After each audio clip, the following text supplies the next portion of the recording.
All right, so it is my pleasure to introduce your moderator today. You know him as the king from Hasgeta, Zach McGowan, everybody!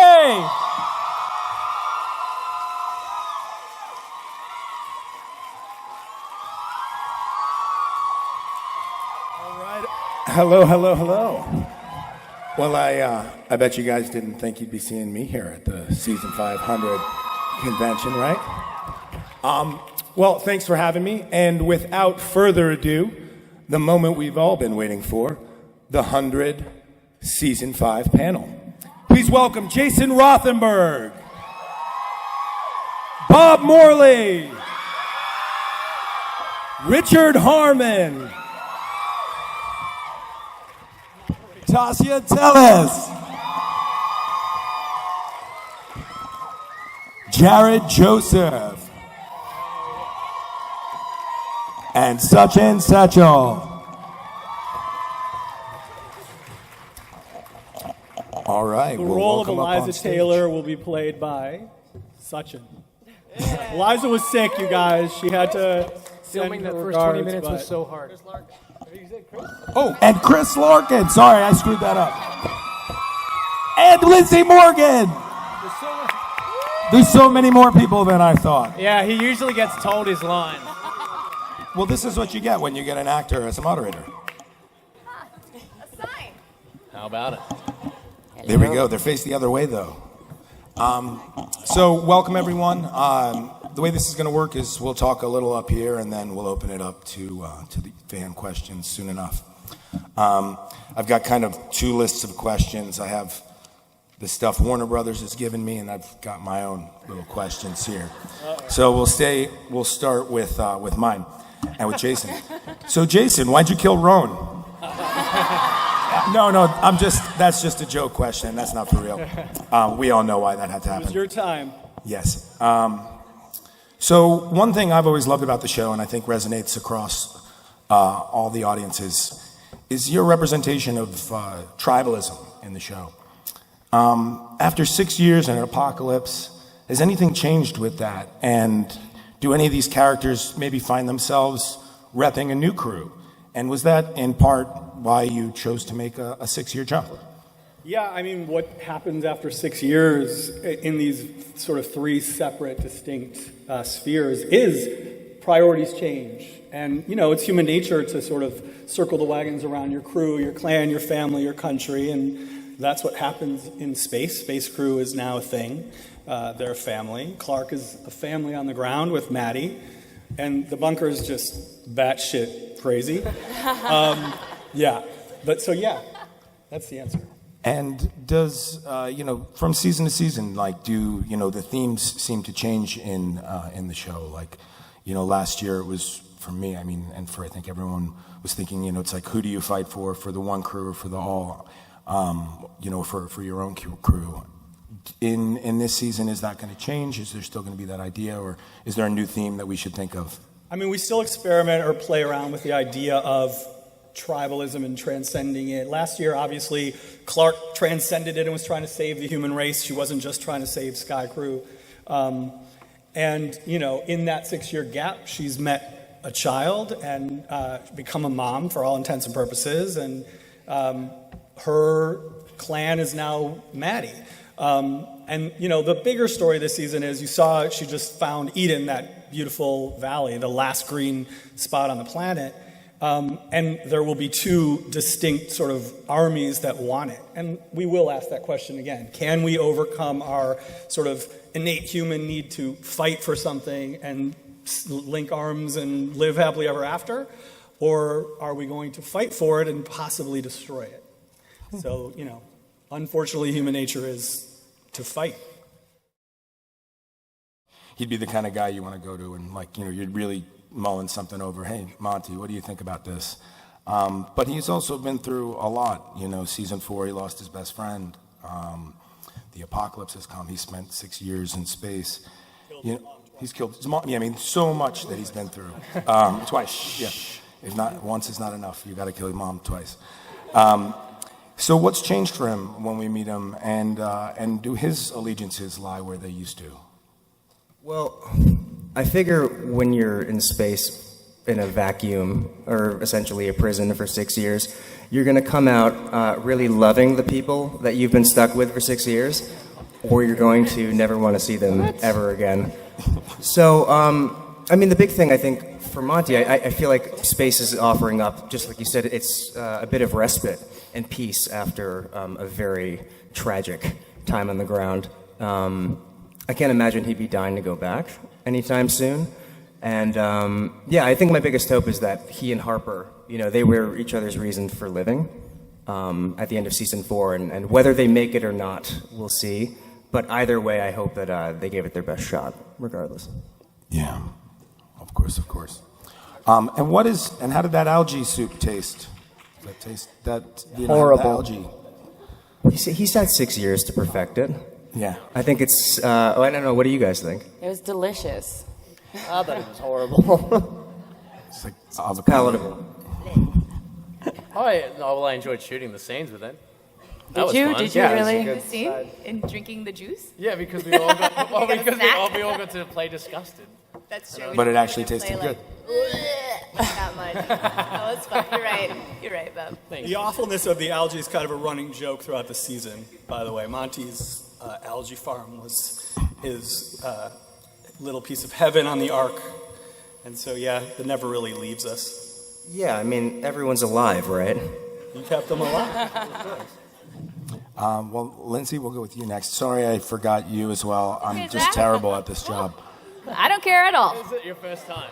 It's my first time doing First this. time meeting me. I get it. I'm very intimidating. I understand. Yes. Yes. Well, Raven, was the hero and got everyone up into space in season 4, and she, she did it with this kind of genius that she's always used to help in these times when there's no answer.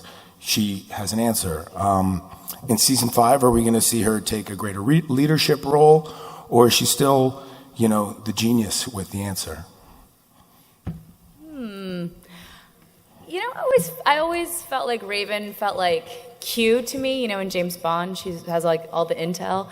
That's how Raven has always felt to me in the spectrum of the show and roles that we play with each other. And as far as the 6 years gone by, I feel like Raven and Bellamy have come really close together and working together and being each other's. I'm more Bellamy's right-hand man, as far as when it comes right-hand woman. As far as when it comes to, the intel and whatnot. But as far as her being a leader, per se, I don't think you really see Raven step up like that. I think she gives it to you to make the calls, but of course she has her opinions based on her immense intelligence. And she thinks you should always follow her advice because of that. But, that was one thing I'd always be interested to see is Raven as a leader, because she's never really in that role per se. And, it could be like a funny thing. Like, what if she's afraid of public speaking or something? I don't know. What if she's like a terrible leader? Because not everyone's cut out for that.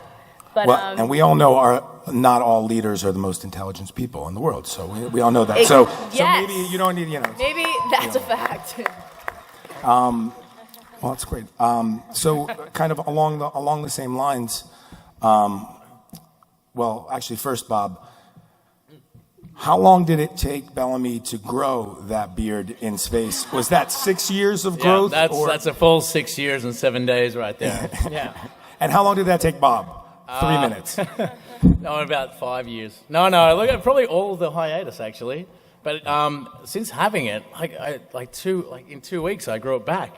So that's good to know, right, So Jason? the more you that cut- means I can shave, which is cool. Will it grow in here eventually? No, get the I'm sides never at going all? to be able to fill in a beard. So yeah, I'm not like Chris, obviously. I've learned so much about facial hair. This is the last I know it's a very 10 minutes. facial hair panel right here. But seriously, Bellamy's always been a leader, but he's never been the leader, right? He's never, the buck has never stopped with him.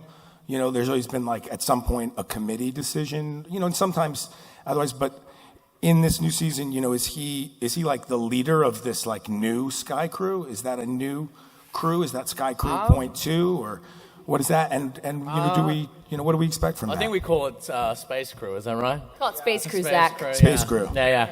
I think he's like a co-captain with Raven. He's taken the head and then Murphy and Echo and Monty and Harper and You don't do anything. and Amori. What are you talking about? I do more than you know. Yeah, he does all Do the nothing. 1% kind of jobs. That's what he does. I think that he's more of a co-captain, and the whole head and the heart type mentality towards leading is something that he takes on board. And he says at the end of season 4 that if they don't survive up here, then Clarke has died in vain. And he's taken that very much on board and try to make sure everyone has a job or a routine to adhere to, so they don't lose their sanity and ensure their safety. So. It's more, I feel like it's a delegation of leadership, and everyone has their role to play in Space Crew. Everyone can play Space Crew. Yeah. So Richard, Hi, Zach. Hi, bud. so I was super jealous in the trailer. You have a line of dialogue that I think every actor always waits to get to say. See you on the other side. See you on the other side. How many times did you practice it? And was it as cool as that's a cool line. So It was kind of everything. Okay. Here, hold on. Is this good? Yeah, okay. It was everything I had hoped it to be. But you're right. I think that is one of those lines that we all think about, and especially it takes such a more kind of meaning in our show because Jasper obviously uttered that last season. So I think I knew that going into it, and was like, I definitely want to put my own spin on it. But it was nice. I enjoyed it. He's joking. He says that every time he leaves a room. After all this, I'll see you all on the other side. also in the trailer, you say, "What the hell? Let's be good guys." Not that, let's be good guys. And Reluctantly. yeah, we've always seen Murphy's always been a survivor, and we've always thought of him in that way. But I wonder, how does he see himself? In reality, does he see himself in that way, or the way we see him, or differently? That's a good question. I don't know. I don't think he sees himself as the leader or anything like that. I definitely not that. I think he's probably just as hard on himself as a lot of the audience kind of has been over the years, because that's something he's put on himself. He's kind of made these decisions over time to be that cutthroat survivalist that just sort of does whatever he needs to survive. And I think he might judge himself more for that than people probably assume. But yeah, sometimes probably waking up in the morning is not the easiest thing for him to do. Yeah. Absolutely.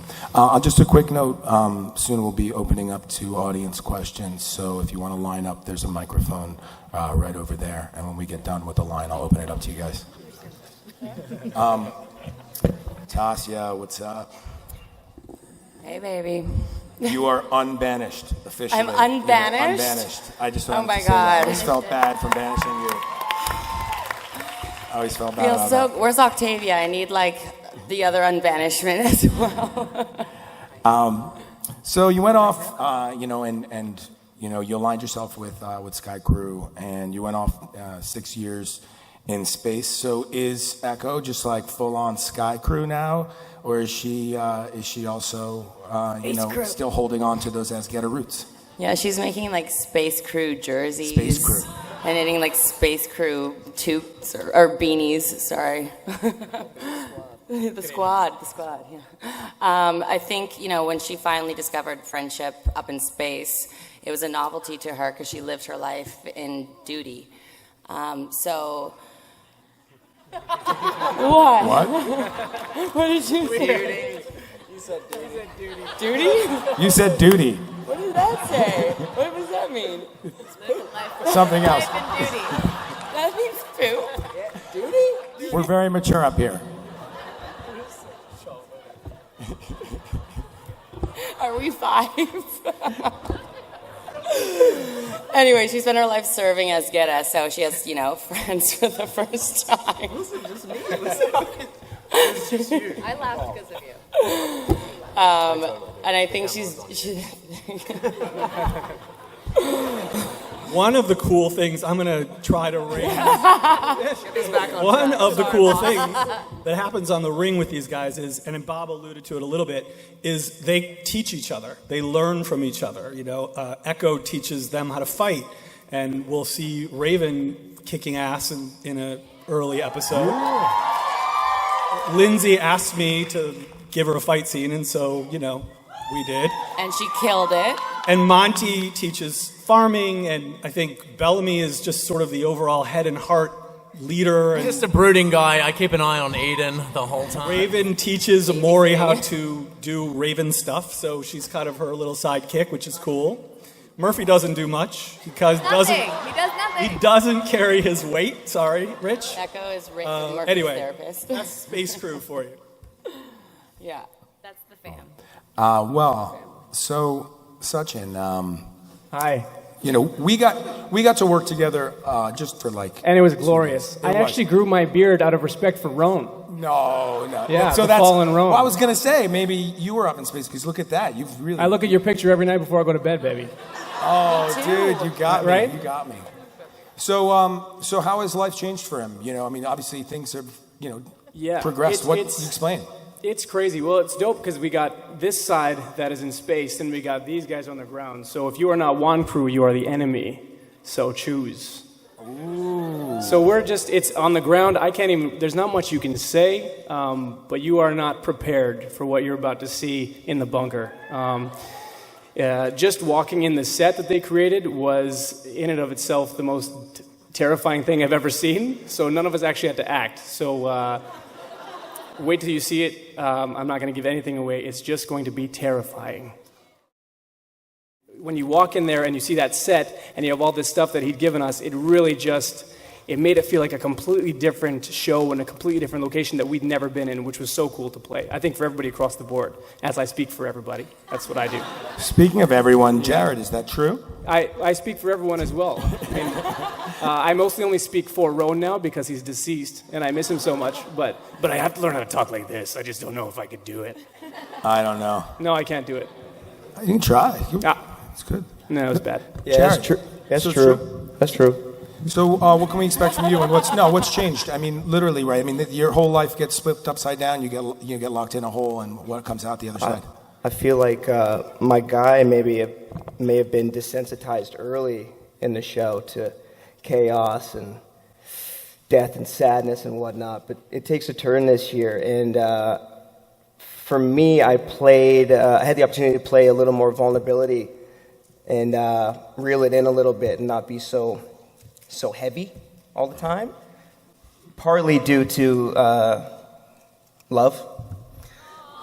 Love was in the air, but... So not everything's so terrifying down there. There's also love in this terrifying. Yeah, it's terrifying love. I'll say Miller lightens up a little bit at a lot of points, you know?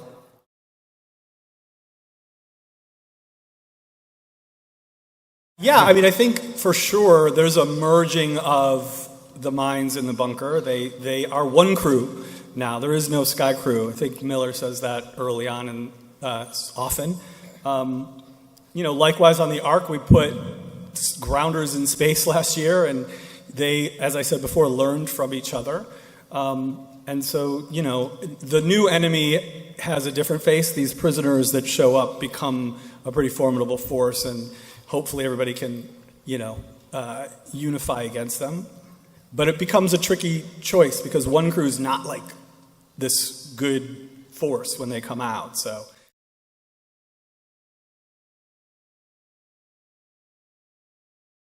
I don't want to get fired. You're the one who Like, what can you say?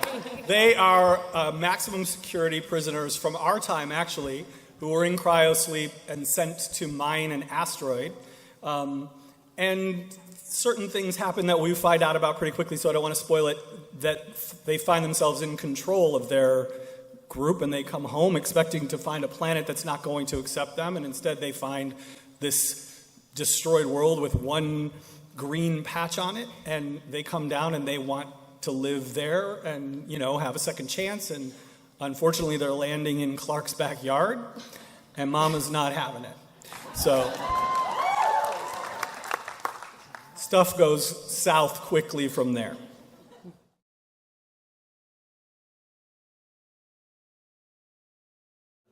Nope.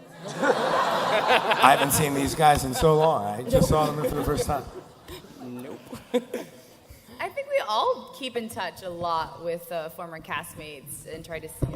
I mean, we've had like the benefit and luck to have such amazing people on our show and like fast friendships All the time, yeah. But as far as coming back, I mean, I don't know, Jason. Yeah, that's I'm sorry. Dream sequence? Never going to come to one of these again. No comment.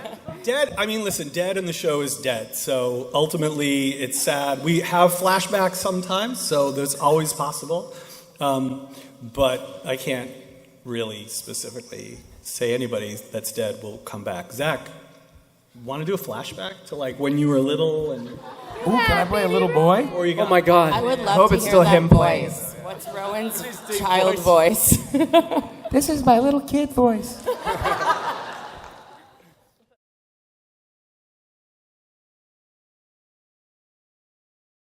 We do a lot of puzzles. What were we doing? Oh, no, you weren't invited For to that fun? one. Oh. Yeah, I was busy giving Murphy advice. She's become my best friend in space over the years. She's my therapist.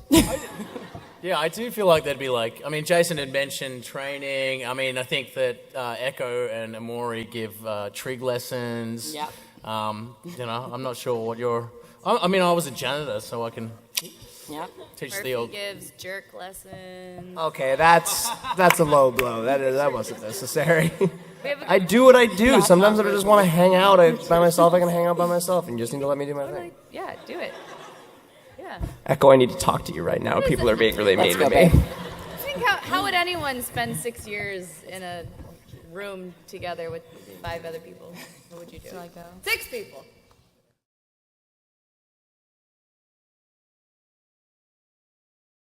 The Jello? The chip. The chip was like a hard gelatin wafer, but it was hard. Was it sweetened? Did you not remember the take where I swallowed? It's like a gulp because it's like it got caught the wrong way. So like, get down there. I didn't have any water or anything, so it was just like in the rain, crying, choking. The 100. That was the Rain, crying, and choking.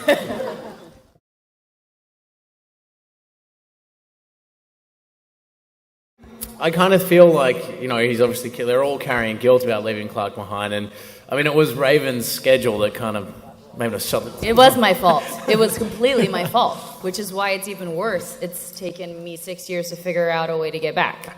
Yeah. Like, that's embarrassing. And I think also, you know, I think everyone in Space Crew is kind of dealing with their own form of grief, and I think that, you know, being occupied and having, I guess, yoga classes, as Jason aptly put it, and, you know, trig classes has been able to keep them, you know, at least not falling too deeply into their own grief. Yeah, I don't know. But we talked about Raven getting a tattoo and having something for Clarke in it as a memoir, because in Raven's mind... But then you he chose, died. like, Well, the biggest raven bird for your back. It was going to cover your whole back. It would have taken 18 hours to do in the makeup. I had other choices, too. We didn't do it. We didn't end up doing it. But it was that thought of, like, how could we portray Yeah. a way Well, I mean, I memorialize tried to... Clarke. They gave me the blue Henley shirt, which was what Clarke would wear in season 1. Was he wearing your yes. shirt? Well, not her shirt exactly, but, you know, remember, like, I felt like season 1, like, people in the blue shirts were the good guys and the black shirts were the bad guys. We actually had a mop that we just sat up on the kitchen table and talked to it. But, you know, like, I mean, Monty's obviously grieving, and Echo and Amori, and, like, you know, I think we're all kind of trying to deal with it in a certain way by trying to stay sane with routine, whether it be mundane or not. But they're also trying to, I think, honor her for what she gave up to get them to space. They Well, think yeah, she's that's the dead. whole point of these routines, is to keep us sane, and so Yeah. we don't go and die up there. The whole thing was, you know... For it to not be in vain. Not be in vain.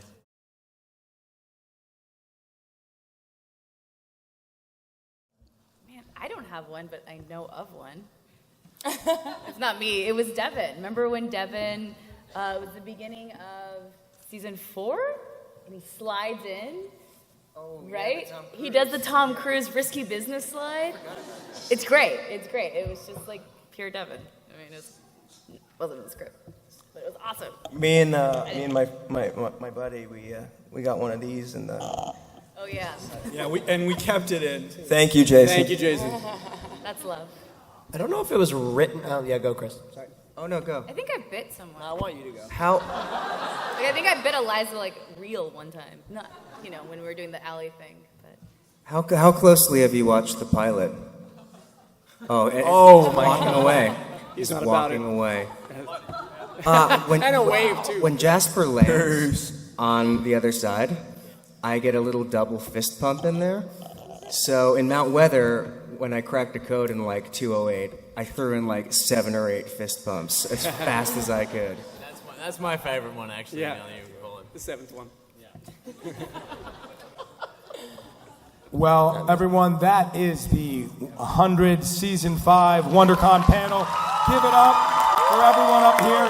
Give it up for Jared Joseph, Sachin Satchel, Tasya Tellis, Richard Harmon, Bob Morley, Lindsay Morgan, Christopher Larkin, and Jason Rothenberg.